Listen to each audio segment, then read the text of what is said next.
how's it going? There's another video. I wanted to discuss buying your first rental. I recently bought mine in 2025. We're in 2026 now. It's March, and it's been a few months since it's rented, and it's been overall, I think it was a really good experience overall. It's been, the tenants that I got have been good, and no complaints there. So I wanted to kind of discuss the part of buying the property, because I feel like for me that was the most stressful part, or kind of the most intimidating part of this whole investment, obviously, right? And what I would say is that I always had the mindset of paying off my house first, and I think that still makes a lot of sense. Kind of depending on your scenario, that can make a lot of sense too. But that's the kind of the nice thing of having money, or being prepared with money for an opportunity like this, because you can strategize, right? If an opportunity comes up, you can strategize and then see if something else makes better sense. So that's why I always tell you to create big goals, prepare for those, have some cash aside for opportunities like that, because they're gonna come, and if you're not prepared, they're just gonna go away, right? The next person who is prepared with money will take advantage of that opportunity. But anyway, so let me tell you a little bit about the rental that my wife and I bought. So this was a property. It was labeled as pre-foreclosure, which basically, to my understanding, it just means that the client has the option to sell the property before it's foreclosed. Like if they don't sell it, essentially the bank is going to take ownership, right? They're going to take it away. So the client the person who sold it to me was kind of in a rush to sell it, right? They had to sell it before some sort of period of time. I don't know what that time was, but they listed it at a good price, right? At a price that it was going to be sold in a few days, right? So my cousin, he's a realtor.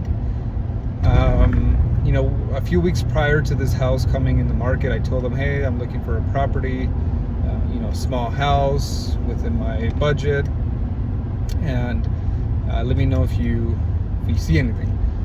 He told me basically at that price range that I was looking for, $250,000, it was really hard to find a house that was kind of worth it, right?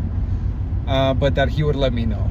And sure enough, a few weeks passed, and yeah, he tells me, hey, this property just came up. Literally was listed like this morning. I think it was like the day of when he told me.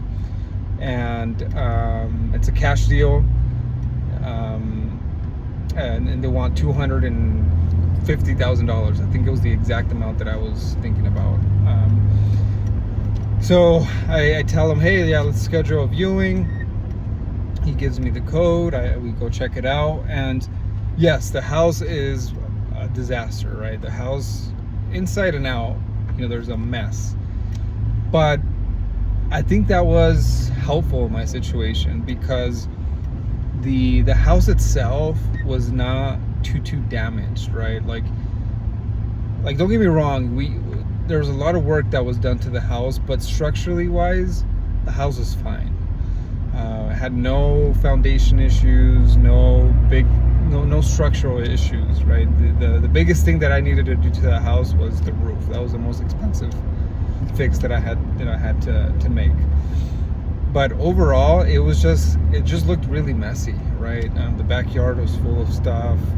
The inside was also very dirty, which I feel like it benefited me, because a lot of people sometimes get scared when they see that, right? They kind of freak out, like, oh man, this house looks really bad. I don't want to mess with it. And overall, it was just it had a lot of demand. I think in one day it got like 14 offers. So this house, a lot of people saw it in one day. Obviously there was going to be a lot of competition, and I didn't have a lot of money to be I don't think it's the environment to be overbidding for a house, right? So they wanted $250,000. That's what we offered.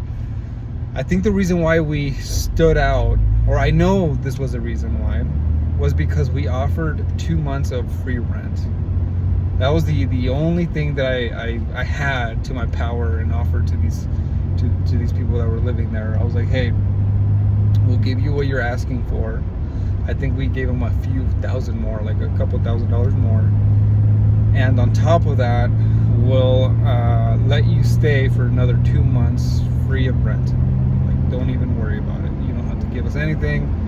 Just make sure the house is clean at the end of the 2 months. That's all I ask for. Or like at least you take your stuff. And we made the deal. So they picked us out of 14 offers. I think what helped is when I went to go see the house, I saw the seller in person, and obviously I talked to him. I let him know that I'm not like a huge investor with a ton of money. This was literally just my first investment property, right? So I think he kind of liked that it wasn't like a big institution taking over his property. So yeah, I don't know if that had any influence, but I don't even know if he remembered my name when he was reviewing the offers, or if it was just a 2-month stay that they liked and appreciated. So yeah, that's what we ended up doing. 2 months pass, and sure enough, there were great people. They did what they told me that they were gonna do. They cleaned the house, they took everything out. They rented a dumpster, and yeah, they left, and everything was out of the house. So I think the biggest point of this video is, don't let the conditions of the house sometimes scare you. Obviously, do your due diligence. Don't just buy anything. Like, for example, I did do a sewer inspection. I did make sure the sewer line was good. My dad does construction for a living. I took him for an inspection, so he inspected the house, make sure there was no structural issues. He inspected like the boiler, the heating unit. In other words, when I bought the house, yes, it was a quick deal, right? The house literally sold in like 48 hours, but I knew what I was getting into, right? I knew everything that was wrong with it, everything that was right about it, everything. There was no surprises when I actually stepped into the house and started fixing things. There was no surprises at all, actually. So that would be my advice: is don't get freaked out with the conditions of the house. Just do your due diligence. If you know a good someone who does good inspections, hire them. And sometimes you just got to take a little bit of risk with these pre-foreclosures. You're gonna get a better deal, just under market value, but there's gonna be some work that you're gonna have to do to the house, obviously. And if you're willing to kind of do the work yourself, and that's probably a topic for another video. I'll kind of talk about like what I had to fix, and to get it into this where it's at now. But overall, yeah, it was a pretty smooth transaction. $250,000. I put in about $12,000 into renovations, so it turned out to be maybe like around $265,000 total cost. And now I'm renting it for about $1,900, and it's all paid for, so all that is cash flow for me. And so that's just my story. The other point to this video is that a lot of people talk about like a housing crash, or that the housing deals right now are terrible. I think there's always going to be an opportunity. Like, no matter the economy we're in, it could be a really, really bad economy, a really, really good economy where everything has just skyrocketed for the last 2 decades or whatever. I think there's always going to be an opportunity, and the key is for you to have cash. Just have cash ready. because if you think about it, no matter the what economy we have, if you're not prepared with money, you don't have a savings, those opportunities are going to come and go, right? Someone else is going to take advantage of them. And obviously, it hasn't even been a year since I purchased a house. For all I know, the housing, houses could crash, and in hindsight, maybe I shouldn't have bought this house, but so far it's been really good. Everything has been kind of as I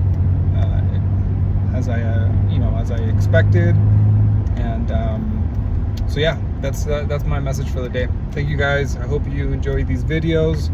Please like. If you do listen to these videos, please like my videos, subscribe. Again, I'm just documenting my journey. Want to hopefully motivate someone to do what I'm doing, and hopefully together we get to where we want to be. So thank you. Bye.